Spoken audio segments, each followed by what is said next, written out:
Hello and welcome back to OC Avery. In today's video we're going to be pairing up the feeder canaries and the new colour canaries.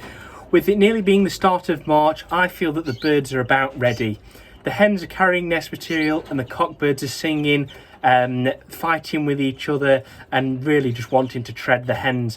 So we're going to be moving several of the pairs inside to this bird shed today to actually pair up, and then once we've paired them up, I'm going to give you a quick idea of what we could expect from the pairs and why I'm using them as feeders, and actually the uses of feeders and what role they're going to be playing this year in the breeding season of the native finches.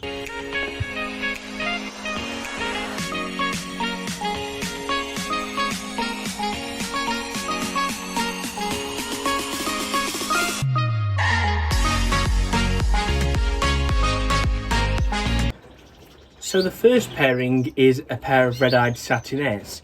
So this is two 2020 red-eyed satinet canaries.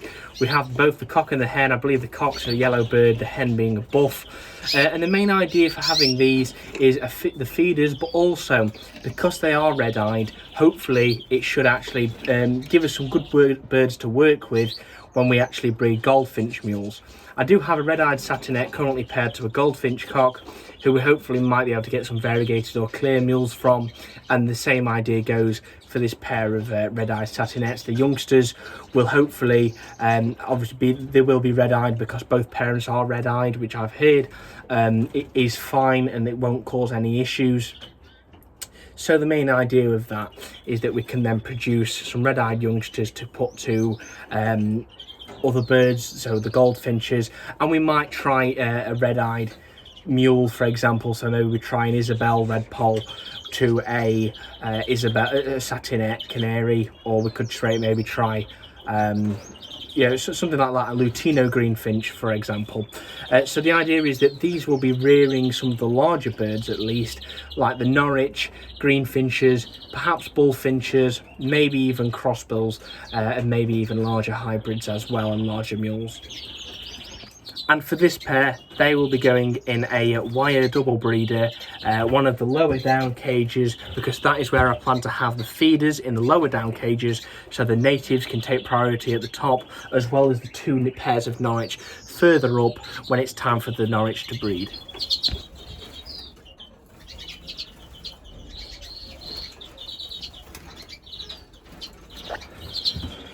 So the next pairing is two yellow mosaic cock and hen.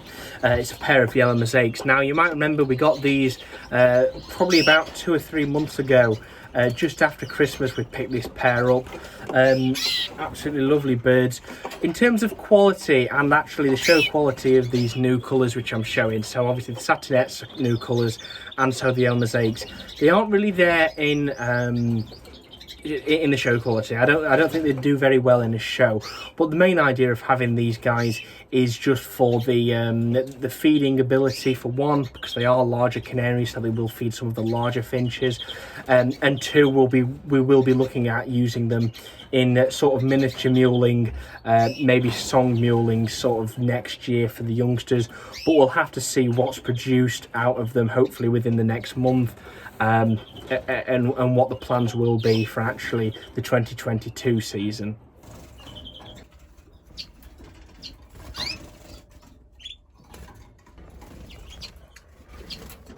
So that is our two pairs of new colour canaries. Now these cages do look quite dark on video.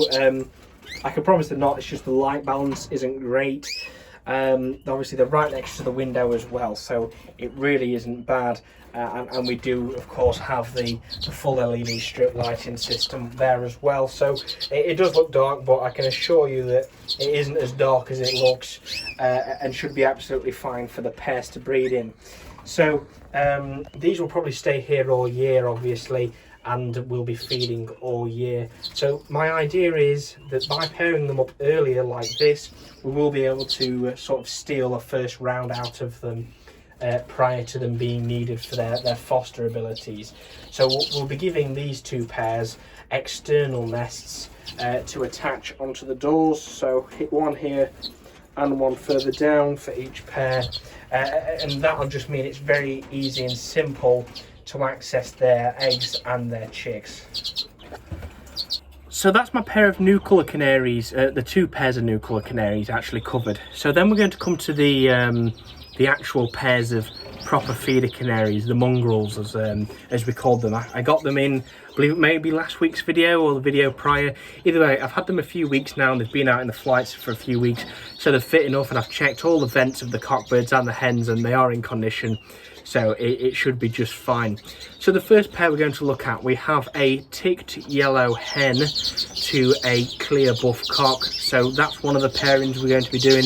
Obviously the idea of doing buff to yellow is so that you do get yellows, you do get buffs, you don't double buff it and the feather becomes too soft, and then you don't double yellow and the feather becomes too hard on the birds.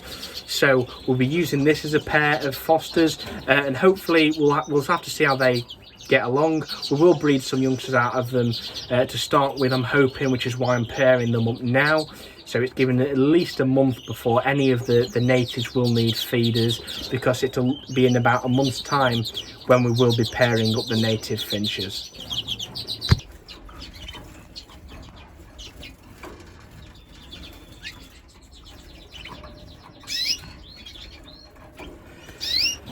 So the next pair are very similar to the pair we just looked at, but a little bit switched. So we have a clear buff hen and a yellow ticked cock. So again, these are mongrels, they're the exact same breed of canary as such as the pair prior, which I believe is Irish cross Fife. I think there's a few other bits in there, but either way, they are complete mongrels, and they are really just what we want for feeders. I will breed some youngsters off them just to use as feeders for next year, which is why I'm pairing them up early, as I've said before. But that's really the main idea with the pair. So again, just going to move them into their cages. Now for the feeder pairs of these mongrels, they're going to be getting slightly smaller cages in length, but slightly wider. So these are going into some UPVC cages. They've got, I believe, 14-inch fronts on them, about 12 or 14 inches high, and about 12 inches deep. So they're going to be perfect for these birds.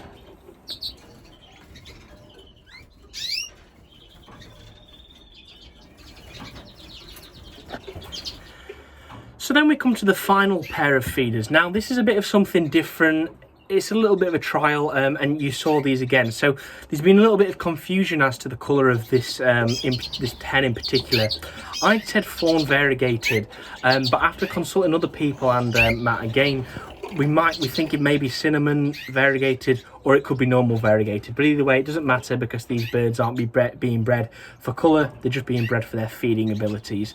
So this hen is, I believe, it's a satinette new colour crossed with something else, because it does seem to be the overall have the overall patterns, I guess you could say, of the new colour canary, the satinette new colours, but it is lacking, obviously, the satinette colour itself. So what the plan is for her is she's going to be pairing with a red poll mule, who we spoke about several weeks ago, which could be a potentially fertile mule.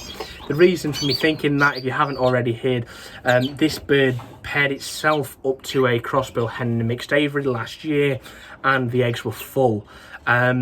There is the chance that the crossbill hen could have been mated with something else, like a canary or a greenfinch, which was in here, but the cockbird was awfully protective of her, so I'd be surprised if that happened. I only ever saw them mating, and the eggs were full, which was a bit confusing, and obviously a crossbill cock hadn't been in contact either. So we are going to be putting these two together. The mule cock is in condition. He's a Mealy Red Poll cross Norwich Canary. So I'm just going to try him with a best case scenario is that he is fertile and get some quarter Red Poll, 3/4 canary mules out of them. Worst case scenario is that they're feeders, so it's a win-win either way. So I'm going to put those, pair those up and just see how they get on, and fingers crossed we might get something out of them. I don't know, it's just worth a try.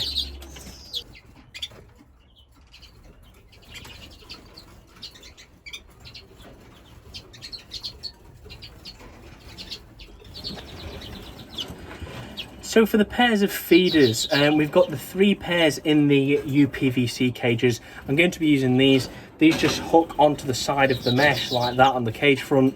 So they're going to be added next week. What I want to do is give each pair about a week to actually bond together. I just want to make sure that the pairs are getting on fine before I put the nests in for them, and just let them bond over the next week prior to putting the nests in. And then for the new colours down in those cages, we're going to be using these. Again, very simple, hook onto the front of the cage and do like that. You know, it's a very similar idea to I'll have the door open on them just like this, and that will just effectively slot on like that, so then the bird can access it and I can access it. It's very simple, very easy. For the nest liners for these birds, I'm just going to be using the felt liners. Very simple, and the birds seem to love them, so that's the plan for them. And I'll be obviously preparing them with diatomaceous earth and the carbolic soap. So if you have missed that video, it'll be somewhere up above, on how to prepare your nest pans for the breeding season. So now I want to talk about why I have feeder canaries, what their uses are, and really why I would recommend using them for certain different species. So the first thing with feeder canaries is that they can take place of the mother for any of the species, like finches like this. They work best with the European species, I found. I have tried to rear zebra finches under canaries, but not great success because they are sort of a different type of finch. But it works great with all these. And what it allows you to do then is, if for whatever reason the mother bird, the parent birds will not rear their young, so that could be like the Norwich, for example. The hens don't have as much of a sitting or feeding instinct, so feeder canaries allow us to actually rear and develop these birds so that we can actually get them to the sticks, and obviously the breed doesn't die out. Because I think if it was left to just leaving Norwich canaries to their own accord and letting them breed, sit their own eggs and rear the youngsters, then there would not be the numbers we see today, and the development we see today without the feeders. I have found that as well, is at least with some of my other birds. For example, we had the bullfinch last year, which we had to foster out. The parents didn't rear that round for some reason. I did use a red poll hen actually as a foster last year for some more red polls because the hen wasn't rearing, and that's the same situation with the feeders, is that if for whatever reason a red poll hen isn't rearing, then rather than floating the eggs under another pair of red polls, I have a bird spare which can immediately take the chicks or the eggs, which works quite nicely. So what the plan really will be is for the satinets and the yellow diamorphics, they will be probably just rearing and rearing and rearing their own young. We'll float Norwich eggs under them as well, should we need to, because they probably will be better feeders than the mongrels in terms of that they are bigger birds, so they will pump more food into the chicks. But we can actually then, if we have maybe a red poll chick at 4 or 5 days old that is behind the other youngsters, we can remove that chick, put it under the canary, and hopefully her young are about the same age as these other red polls, so that then she will basically think it's her own youngster and feed it and rear it for us. So that is one thing, is that if the parent birds won't rear the youngster for whatever reason, we can float them and actually save them and actually get more out. Another reason, which I won't be doing personally, other than really for the Norwich canaries, because they don't have the best rearing ability. But I know some breeders do this. I've heard apparently some Siberian goldfinch breeders. I've not heard about it as much in the UK, just after speaking to a couple of people, so don't quote me on it. But just use the parents, let them go and breed the eggs, take it, and then just take the eggs, put them under some feeders and let them keep doing that. And what that allows you to do is get many more clutches out of the same pair by just fostering the eggs out. So if you could take into example that it's perhaps if you had a pair of Siberian goldfinches, you might get 3 rounds out of them in a year if they was to rear their own youngsters and obviously sit their own eggs. You're looking at 2 weeks for sitting their eggs, and probably between 2 to 3 weeks for the youngsters to be fledged. So you're looking at probably about a 6-week process from egg being laid to the youngster actually being weaned. Take that into account, that's 18 weeks, which is obviously, that's quite a while. That's 4.5 months, which is pretty much the majority of the breeding season. But what you can do is, if you had these Siberian goldfinches and you have the eggs from them, you could take the eggs and put them under fosters and let them go again. You might get 5 or 6 clutches of eggs out of them quite easily within that time period. Obviously you do want to give them breaks, and you could float those eggs underneath, so actually you would have perhaps a double double amount of young from that pair if you was to foster the eggs, rather than actually just leave them to sit and rear their own eggs and their own young. So that's the main idea. You can also do with feeder canaries, or whatever you're using as a feeder. I used mules last year, but I was lucky enough that I could pick up a couple more canaries, so I did want to try and do that with canaries so I could let them have their own young as well. Something else to mention actually with the feeders, I think this is what I'll be doing, at least with some of the mongrel pairs, after we've probably got a first round out of them, which is why we're pairing them up now, is to steal a first round out of them prior to them actually having to rear natives. Is that we have loads of pot eggs here, so I got all of these from Direct Bird Products, so thank you to Shane for all these. Plenty of fake eggs like that. Now what we can do is that the parents will lay the eggs, and if we don't want them to sit on them for whatever reason, and you know, it's similar to if we've got a mule pair rearing, there's no way those eggs are going to be fertile, or very unlikely that those eggs are going to be fertile.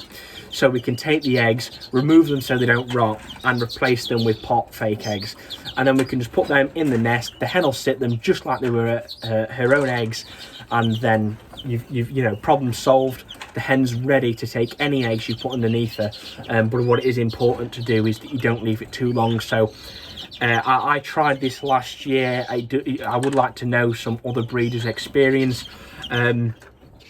but really I wouldn't want to be leaving a hen sat more than 3 weeks. So I'd only want to have pot eggs underneath her for a week, and then maybe replace them for some eggs that need to be sat on for 2 weeks, because otherwise it's draining, and she's spending all her time actually just sat on that nest waiting for the eggs to hatch, which obviously aren't going to hatch. So you don't want to be sat on eggs like this for a month and then put some eggs under, because by then she might actually have got bored, doesn't want to rear them, and then you've got a bit of a wasted pair or hen there. So that's one of the things with feeders. So that's the main idea with them.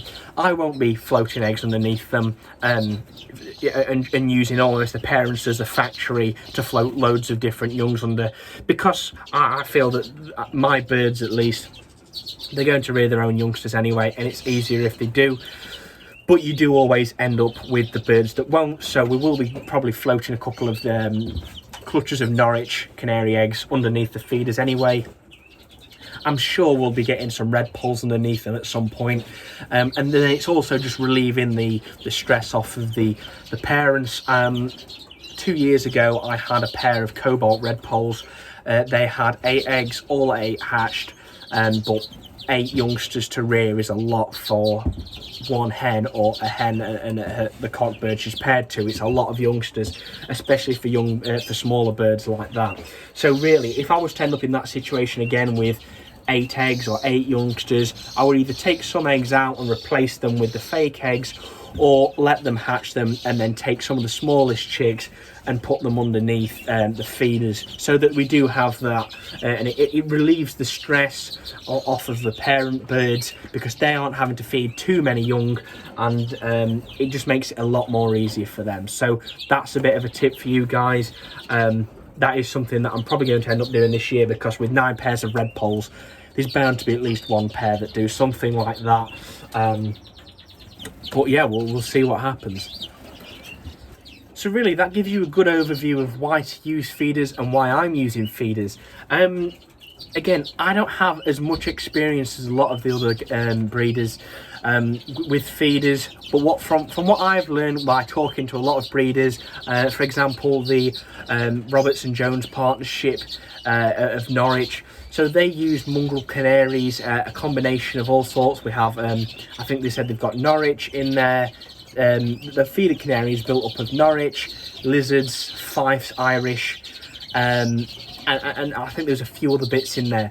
So I think mongrels are one of the best ways to go for the overall rearing abilities. There are some that you do want to be a bit more careful with, I guess. I think with anything that's got Norwich in it, you've just got to be probably vigilant with them and just make sure that they are actually doing what you want them to do, because say if they're half Norwich and they've taken after the parent not having the instinct and the drive to actually rear their own youngsters, that isn't what you want in a feeder. You know, that's the complete opposite. So I think it's important just remember that. I know that, so mongrels generally are a good one to go for. I think new colours are ideal, and then lighter breeds. So I wouldn't recommend really a Norwich as a feeder. It's probably not going to feed anyway. Yorkies, not got the experience with, but again, bigger birds. So I think your best look at as a feeder breed, you want to be taking smaller, lighter breeds of canary, Fifes, Irish, Raza maybe, Staffords, Harlequins, Portuguese Harlequins, new colour, and mongrels is probably the best way to go for feeders. Canaries will pretty much rear anything as well. Anything you put under it, providing it works. Now, like I said earlier, I did try zebra finches a few years ago under some feeder canaries, but not really much luck. I think they just the Australian finches and exotic finches are sort of a completely different branch of finch to the canary. The canary is in the same sort of family as the red poles, the green finches, the bullfinches, the crossbills, and everything like that. So they're all built off of the same base, so they will rear quite well, like that.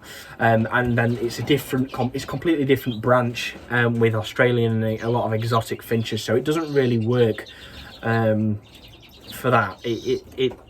I don't know. It just didn't work for me. I know a lot of the zebrafinch breeders anyway use just the wild type zebrafinches, the small ones, to actually feed their exhibition birds. I've got a good friend who breeds exhibition zebrafinches. He's got some really good birds in, and he's got several. I think he's got 50 pairs of wild type feeders just to float the eggs underneath. So it's worth a shot if you have got native finches, siskin species, something like that. Anything that's built like a European finch as such is probably going to have success being reared by a canary. I do know that with bullfinches, the head isn't as steady, and the canaries lose patience. Now, I haven't fostered a bullfinch under a canary yet. It might be something I do this year. As you saw last year, I did foster a bullfinch under a pair of greenfinches, and that worked quite well. The greenfinches were larger than obviously the wild sized greenfinch anyway, so it did work nicely. And because the greenfinches are the native, I think they've got a bit more patience than the canaries with the bullfinches. It worked fine for me. We got an absolutely fantastic youngster out of it. So by all means try it, but I know that a chap I'm mates with, Darren, fostered a native bullfinch hen as a youngster under a pair of red factors. They reared that fine, no problem. It's steady as out as well, so that works quite nicely with actually just getting the native steady as if they're reared by canaries. But it still is something to take into account. And then when it comes to using species, if you're using a canary to foster a chaffinch, a bramble, a yellowhammer, something that's an insect rearing finch, you'd be best getting your canaries built up on feeding and actually eating live food themselves and insect protein. I know that at least with my canaries, they're not that bothered about mealworms, and I think it's the sort of thing you have to wean them onto over time. But if you're wanting to use them for brambles, chaffinches or yellow hammers, then I think your best bet to say would be to make sure that over the winter you do build them up on insect protein and mealworms and taking live food, so that when it does come to them rearing birds like that, they are quite happily and readily taking it to the youngsters, rather than disregarding it for the sort of the plainer mixers. So as some extra preparation for these guys with breeding, we have had them out in the flights over the past few weeks getting fit, and some of the birds outside in the flights all winter. They have been getting all of the different conditioning things, such as the egg food, the conditioning seed and the germinated seed. But there's a little bit of something else just in this last week before I do put the nest pans in. I've been giving them some germinated seed in there, so that's going to bring out a real load of different nutrients, vitamins and all sorts of different things and goodness out of the seeds to further bring them into condition and get the pairs comfy. I've also given them some baths, so they've all had some baths on since I introduced them. That's just going to obviously help really with probably bonding and just make the birds comfortable and the birds happy being there, being able to bath themselves and be in the best condition possible.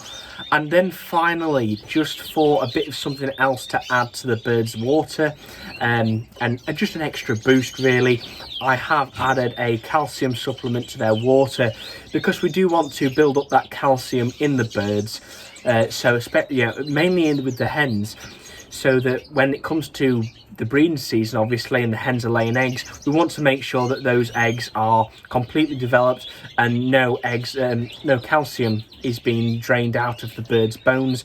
So what we do is add the calcium supplement to their water.